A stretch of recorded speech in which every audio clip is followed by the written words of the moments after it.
L'émission Parole aux femmes accorde aujourd'hui un cadre de concertation, un cadre d'échange, un cadre de communication à une femme de distinction, à une femme exceptionnelle. Il s'agit de Madame Liliane Makonko. Elle est directrice de l'école maternelle Frère Gabriel Ngola. Avec Madame Liliane, nous allons aborder le sujet lié à la femme et l'enseignement maternel. Nous avons constaté que l'enseignement maternel, le cycle maternel, est souvent et généralement assuré par les femmes. Madame Liliane, bonjour et bienvenue à l'émission Parole aux femmes. Bonjour Madame Chimène. Oui, je vous ai présenté en tant que directrice de l'école maternelle Frère Gabriel Ngola. Est-ce que vous pouvez ajouter quoi d'autre sur votre présentation? Est-ce que je peux ajouter? Je suis licenciée en gestion et administration des institutions scolaires et de formation à l'UPEN. Vous êtes directrice de l'école maternelle. Nous voulons savoir déjà au début de notre émission quel est l'historique de l'école maternelle. Merci Madame Chimène. De manière brève, l'école maternelle a commencé par Pauline Kérigomar en France. Ces institutions ont existé chez nous, mais sous une autre appellation, école gardienne, qui est une conception belge, introduite à l'époque coloniale. Mais donc, depuis l'école coloniale déjà, l'école maternelle existait? Oui, en France, mais pas en France. Ici. En 1830, il y a eu encore des établissements charitables dénommés écoles d'asile, dont le rôle était de garder les enfants de moins de 6 ans lorsque le parent était au travail pour leur éviter les accidents et le vagabondage. Oui. Voilà en bref ce que je peux dire de l'historique de l'école maternelle. Donc c'était ça le but de la création de l'école maternelle. Mais alors qu'ici chez nous en RDC, je peux dire que c'est vers les années 79 ou 80 que les écoles maternelles, entre guillemets, gardiennes, ont commencé ici. Je ne sais pas si vous pouvez confirmer. Cette appellation-là de l'école gardienne a été remplacée en juin 1982 pour devenir école maternelle. Mais elle a été employée pour la première fois en 1948. C'était vraiment quoi l'importance de l'école maternelle? L'importance de l'école maternelle, il y en a plusieurs. Mais l'importance majeure, c'est de permettre à l'enfant de vivre une première expérience réussie. C'est ça, donc seulement permettre à l'enfant de vivre sa première expérience réussie comme importance. Oui. C'est pas ça, objectif. Mais pour ceux qui avaient initié l'école maternelle, c'était vraiment ça pour permettre à l'enfant de vivre une expérience, ou bien il y a d'autres objectifs aussi à côté Il y en a d'autres. Oui, entre autres. Entre autres, c'est d'aider l'enfant à s'exprimer librement, l'apprendre comment vivre en société, oui, et éveiller sa personnalité et satisfaire sa curiosité. Et autre encore, c'est de préparer l'enfant pour son entrée à l'école primaire. Oui, primaire, oui. Quand vous parlez de la satisfaction de sa curiosité, comment ça se passe? Parce que nous sommes sans ignorer que les enfants sont vraiment curieux à l'âge de moins de 6 ans. Maintenant, quand vous êtes là pour l'accompagner, pour les satisfaire là, concrètement, vous le faites comment? Concrètement, nous le faisons, je peux donner un exemple. L'enfant peut se retrouver dans un marché et il trouve différents produits, diversité de produits. Il sera curieux et il va vous poser la question de savoir ça c'est quoi, et nous devons satisfaire cette curiosité-là. En donnant des réponses. En donnant des réponses, ça c'est telle chose, c'est telle chose. Est-ce que si l'enfant était à la maison avec ses parents, on ne pouvait pas satisfaire, on ne pouvait pas répondre à ces questions? Il fallait qu'il soit à l'école maternelle pour que les éducatrices fassent ce travail. Même à la maison, l'enfant peut être satisfait de sa curiosité. Bien sûr, mais en maternelle, nous savons quand même orienter cette curiosité. Parce que nous avons des activités appropriées. Oui, vous avez des activités appropriées, Madame Liliane. À ce niveau du débat, nous voulons savoir quel est le programme que vous utilisez à l'école maternelle actuellement. Actuellement, le programme de cours. Les programmes de cours, si je peux appeler ça comme ça, les programmes de cours à l'école maternelle, comment ça se passe? Merci, Maman Chimel.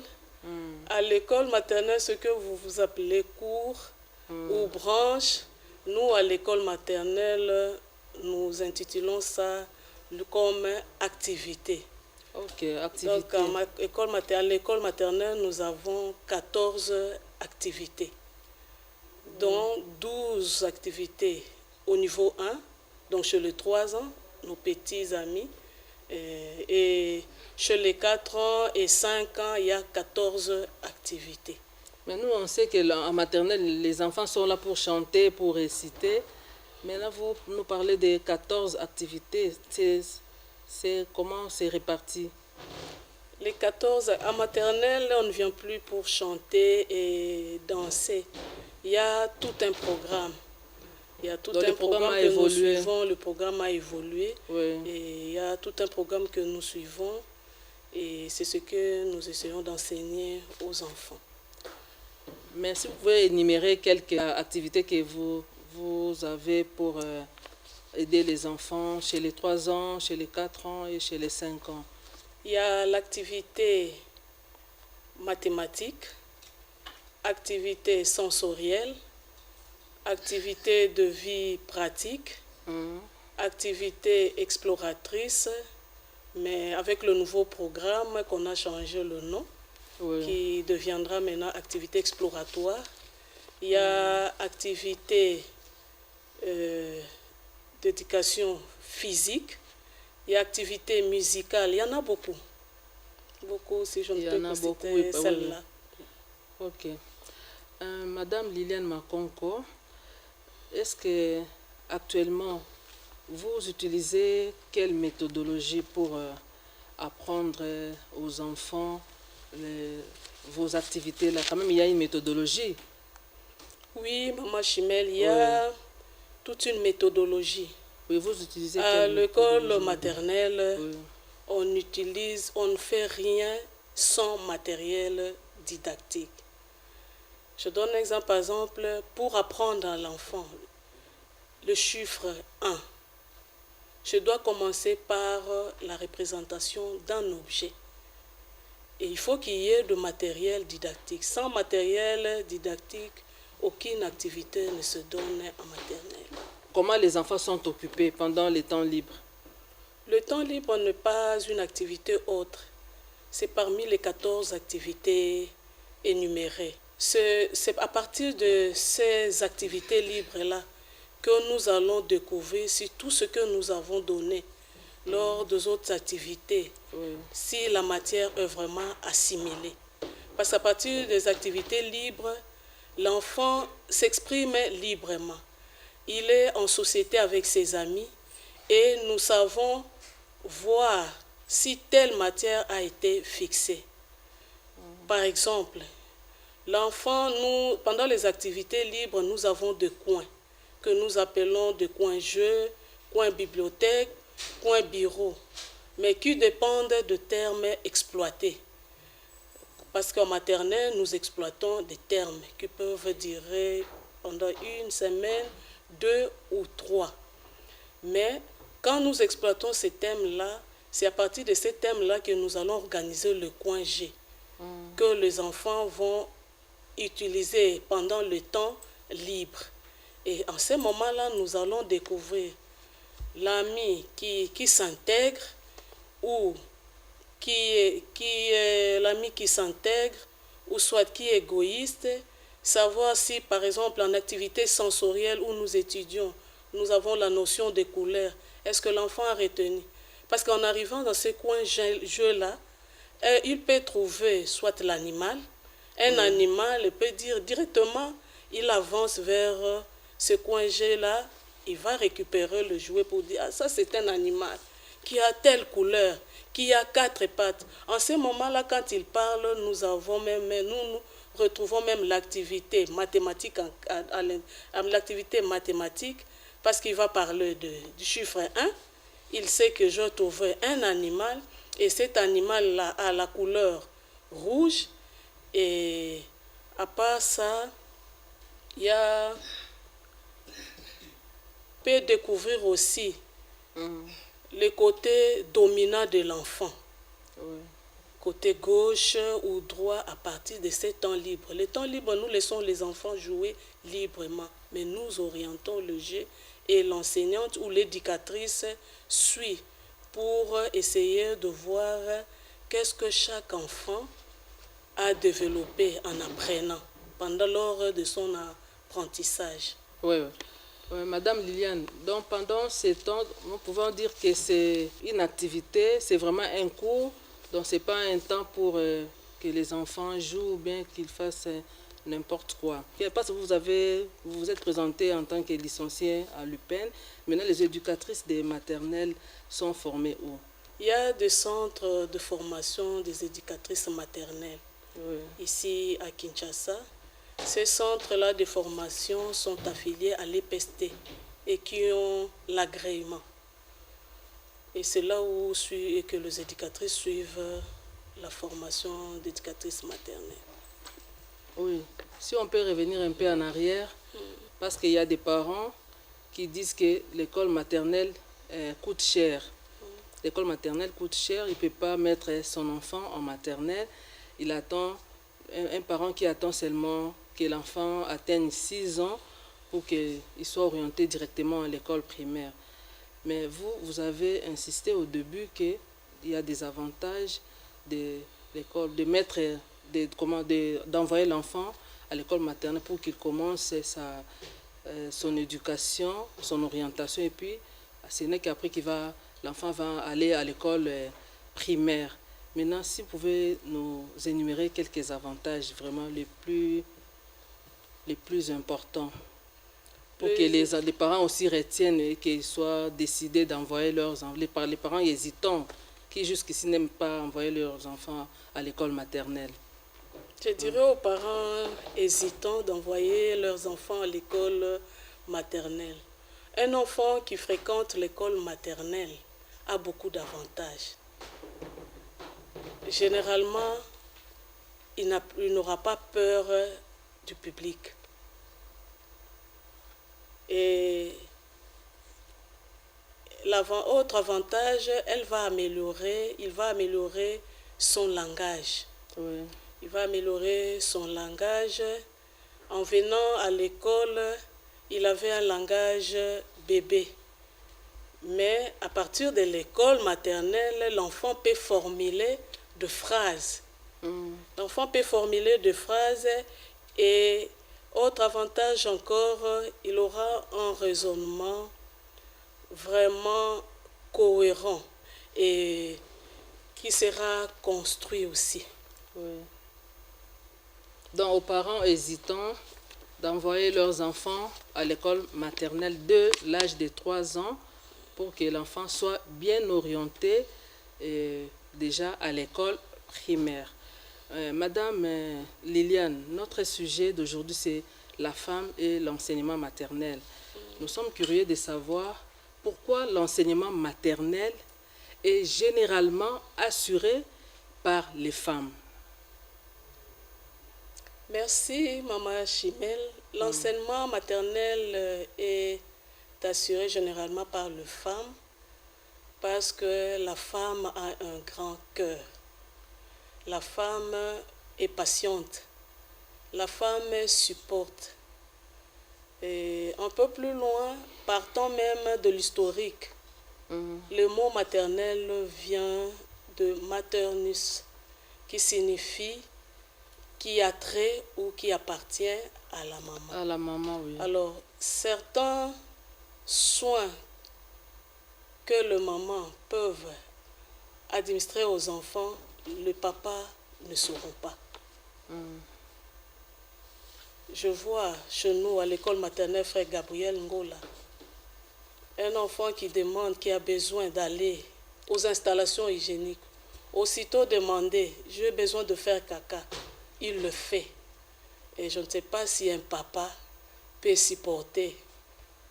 Donc là-bas, chez vous, il n'y a aucun papa qui assure ces... Il n'y a aucun papa. Vous n'avez que à des l'administration, femmes. oui. Non, mais pour le personnel enseignant, non. Oui. Il n'y a que des femmes. Il n'y a que des femmes. Vraiment. Même la gouvernante, la femme qui s'occupe de nos enfants. Et il n'y a pas d'hommes, toujours des femmes. Il y avait des thèmes internationaux, il y a eu aussi les thèmes nationaux au niveau de notre pays. Et puis ces thèmes ont trait au changement climatique, il y a l'aspect autonomisation de la femme, il y a l'aspect de risque de catastrophes. Dans ces deux thèmes, c'est la femme qui est au centre. On parle de la femme, on parle de la jeune fille, il y a l'égalité des sexes. L'émission Parole aux femmes veut savoir qu'est-ce qui a été organisé. Vous avez aussi des élèves qui sont des filles. Je pense que les deux termes parlent le mot-clé de l'autonomisation, l'égalité, le changement climatique. Mais au niveau de la maternelle, on ne peut pas parler de l'autonomisation parce que les enfants dépendent encore de leurs parents. Même au cycle primaire, ils dépendent toujours de leurs parents. Or, pour être autonome, on doit être mature. Mais nous avons quand même essayé de parler à nos filles, tout en leur demandant de bannir les complexes, de façon égalitaire avec les hommes, les garçons, disons. Mais pour ce qui est du changement climatique, comment vous avez abordé ça?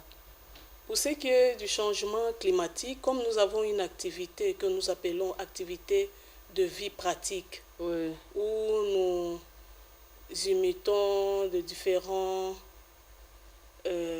métiers, nous avons essayé avec les enfants de planter des arbres. Vous savez vous-même que le rôle joue l'arbre dans la vie de l'homme.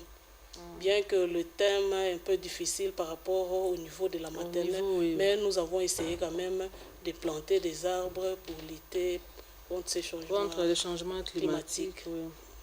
Est-ce qu'au niveau de votre secteur, vous avez des structures existantes, à part les ministères de l'enseignement primaire? C'est parce que je vois que les cycles maternels, là, c'est vraiment très spécifique. Est-ce que vous avez des structures qui vous accompagnent pour parler de vos problèmes aussi spécifiques, bien de vos difficultés? Il y a des structures existantes. Vous avez déjà parlé de l'EPST. Il y a aussi l'inspection générale chargée de la petite enfance. Et je venais de le citer tout à l'heure, il y a des centres de formation qui sont affiliés aussi à l'EPST. Et par rapport au nouveau programme aussi, il y a le ministère de la Santé qui va nous accompagner aussi. Aujourd'hui, l'émission Parole aux femmes veut aider aussi les parents qui nous suivent en ces moments de comprendre un peu pourquoi l'enseignement maternel est trop cher. C'est pourquoi d'autres parents qui sont les moins nantis n'aiment pas envoyer leurs enfants à l'école maternelle. Ça dépend d'une personne à une autre. Oui. Généralement, les gens disent que l'école maternelle coûte très cher. Mais nous recevons les enfants qui viennent de la maison, qui ne connaissent pas absolument rien. Mais ce sont des enfants que nous devons prendre en charge, que nous devons apprendre même à comment s'asseoir, comment saluer, Ce sont des enfants qui trouvent beaucoup de compassion. Ce ne sont pas nos enfants, mais qui trouvent beaucoup de compassion en nous. Et ces soins-là administrés aux enfants, ce n'est pas facile, ce n'est pas donné à tout le monde. D'où peut-être c'est pour cela que le frais coûte très cher à l'école. Donc c'est par rapport à la prise en charge. Par rapport à la prise en charge. Parce que quand l'enfant a 6 ans, il est à l'école primaire, là il se prend en charge. Il est indépendant. Il est indépendant. Un peu. Un peu par rapport à maternelle. Pas à maternelle, vraiment. Il peut aller aux installations hygiéniques seul, mais en maternelle, il faut chaque fois, tout le temps, accompagner, tout le temps, surveiller, contrôler ce que fait l'enfant. Et ce n'est pas facile. Vraiment. Tout le temps, on est à côté de nos enfants. Mais maman Liliane, parlons un peu de l'intégration des enfants. Est-ce que l'intégration est facile quand l'enfant vient à l'école maternelle, surtout pour les enfants qui ont 3 ans? Est-ce que généralement c'est facile ou bien c'est un peu compliqué? Voilà, très bien. Qui encore va essayer? Qui encore? Viens chérie, viens essayer. Assis-toi, bravo chérie. Viens. Ici. Allez. Salut les amis, salut la classe, bonjour madame, bonjour mes amis. Allons-y. Bonjour madame, bonjour mes amis. Bravo, suivez, allez, répondez bonjour Mouloumi. Bonjour Mouloumi. Bonjour Mouloumi. Très bien chérie, bravo, tapez. Ok, qui encore va essayer comme notre ami? Le début de l'année, c'est un peu difficile. Alors, à partir du début de l'année, nous commençons par une semaine que nous appelons la semaine d'adaptation. Parce que pour que ce soit ceux-là qui ont 3 ans ou 4 ans, 5 ans, il y a de celles-là qui viennent fraîchement de la maison. Pour les anciens, c'est le retrouvail. Mais pour le nouveau, au début de l'année, il n'y a que de pleurs. C'est pourquoi nous consacrons cette première semaine-là à l'adaptation. Et pendant cette semaine-là, nous essayons de cajoler, d'insérer un peu quelques notions de politesse, quelques notions de salutation, quelques notions de... J'ai déjà dit de salutation, politesse, bon. Donc chez les 3 ans, c'est un peu compliqué au début, mais après, il y a quand même intégration, ils s'adaptent. Au début, il s'adapte, il y a l'intégration. Au début, c'est difficile. Il y a de pleurs et on ne sait même pas enseigner. C'est pourquoi la première semaine, nous la consacrons à l'adaptation. C'est une semaine que nous appelons une semaine d'adaptation. Donc une semaine seulement, c'est pas peu. En tout cas, ça peut faire même 1 mois. Mais si les enfants s'adaptent en 1 ou 2 semaines, nous évoluons, nous débutons. Ça dépend aussi des enfants, ça dépend des enfants, mais pas plus d'1 mois. En tout cas, avec notre manière d'occuper les enfants quand ils arrivent à l'école maternelle Frère Gabriel Ngola cette année, les enfants se sont adaptés vite. Ils n'ont pas pleuré, nous avons mis de jeux à leur disposition, quelques notions, de bonnes tendances, comment s'asseoir avant d'entrer, qu'est-ce qu'il faut faire, comment saluer les autres, et ils étaient un peu intéressés. Par rapport aux années antérieures, je trouvais que cette année, les enfants se sont adaptés vite et se sont intégrés. Maintenant, qu'est-ce que vous faites par rapport à la pandémie de Covid-19? Parce qu'on est en pleine pandémie depuis l'année 2020 jusqu'ici. Le pays n'a pas encore déclaré la fin de la pandémie. Avec les petits-enfants là, de moins de 6 ans, comment vous faites pour s'y prendre? Pour cette pandémie, les enfants ne peuvent qu'être des agents vecteurs. Mais nous avons mis quelques mesures barrières. Oui. Et par exemple, le port de masque, nous avons instauré aux enfants, nous avons demandé aux enfants, ou soit aux parents, de laver le main chaque fois. Nous avons mis à leur disposition, dès qu'ils arrivent, ils trouvent qu'il y a un seau d'eau là, le savon liquide, et on ne se salue pas avec la main. Oui. Il y a quelques mesures barrières.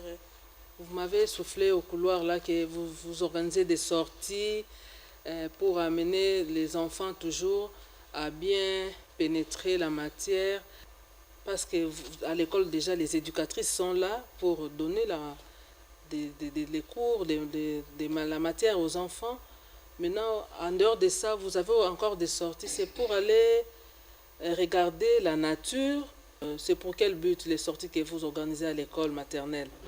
Les sorties que nous organisons à l'école maternelle... Il y en a combien pendant une année scolaire? Il y en a 3. 3 sorties. Une fois le trimestre. Ok. Oui, il y a 3 sorties organisées. Nous sortons avec les enfants, pas pour s'amuser seulement, mais c'est pour lier la théorie à la pratique. Parce que je vous ai dit tout à l'heure, chez nous en maternelle, nous exploitons des thèmes. Et ces thèmes-là que nous exploitons, le dernier thème, avant de commencer l'évaluation des compétences, parce que chez nous en maternelle, les examens, comme dit à l'école primaire, chez nous, nous appelons l'évaluation de compétences. Donc, alors, ce sont les examens. Les examens. Nous avons déjà débuté les examens. Alors, quand ils vont terminer les examens, comme le dernier thème était les animaux, il y a eu la théorie. Nous voulons maintenant lier la théorie à la pratique. À la pratique, oui. Nous irons au jardin zoologique où les enfants vont palper la réalité.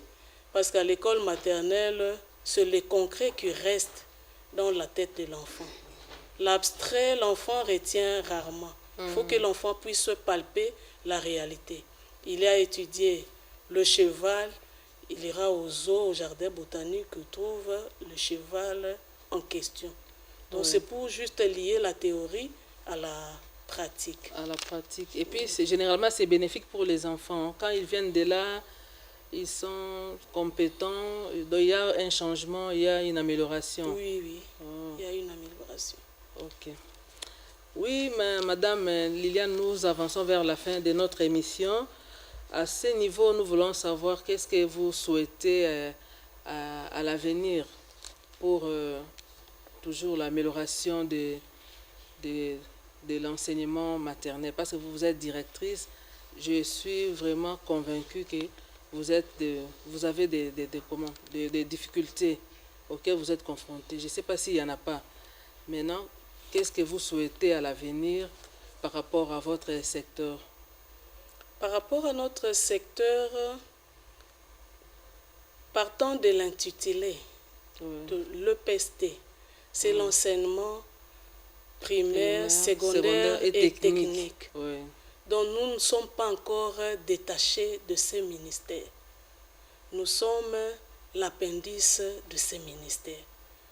Alors nous demandons aux autorités, nous aurions souhaité qu'on puisse nous détacher de ces ministères si nous pouvons avoir nos services appropriés. Une inspectrice générale chargée de la petite enfance. Je pense que cela va nous arranger. Vraiment, ça, ce sont des recommandations. Maintenant, nous sommes à la fin de notre émission. Placez un dernier mot pour clôturer l'émission d'aujourd'hui. Le dernier mot, je tiens à vous remercier de m'avoir invité à l'émission Parole aux femmes. Oui. Et je remercie toute l'équipe technique. Et en passant, comme je travaille chez le Frère des écoles chrétiennes, qui est une congrégation, je salue le représentant légal, le frère visiteur Pintsukula Bavingidi, tous les frères des écoles chrétiennes et le frère directeur du bureau des écoles lasalliennes, qui est chargé aussi de la pédagogie. C'est lui aussi qui, disons, qui gère le centre pédagogique lasallien. Et je salue en passant aussi tous les laïcs lassalliens et mes collaborateurs de l'école maternelle Frère Gabriel Ngola. Oui, merci beaucoup. Merci Madame Liliane Marconco. Vous êtes directrice de l'école maternelle Frère Gabriel Ngola. Vous étiez notre invitée. Nous vous disons merci. Notre thème d'aujourd'hui, c'était la femme et l'enseignement maternel. C'est pourquoi nous avons invité Madame Liliane, qui est, je peux dire, experte ou bien elle est spécialiste dans ce domaine. Nous disons merci à tout le monde et on se retrouve au prochain numéro. Au revoir.